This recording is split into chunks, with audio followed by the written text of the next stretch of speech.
chequeaban con más intensidad, Azulina sabía que era tiempo de un viaje muy especial. Desde los llanos orientales, Azulina y sus amigos tinguas emprendían un largo vuelo nocturno. Volaban bajo la luz de la luna, guiándose por el suave murmullo del viento y el brillo de las estrellas. Su destino era Bogotá, la capital de Colombia, un lugar lleno de vida y, lo más importante para Azulina, lleno de humedales. Estos son como oasis mágicos para las aves, llenos de comida y lugares seguros para descansar.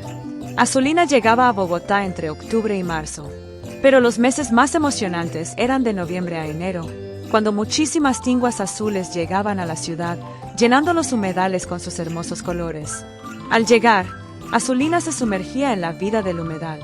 Buscaba insectos, pequeñas plantas acuáticas y semillas, que eran su comida favorita. Era como un gran banquete después de un largo viaje. Los humedales de Bogotá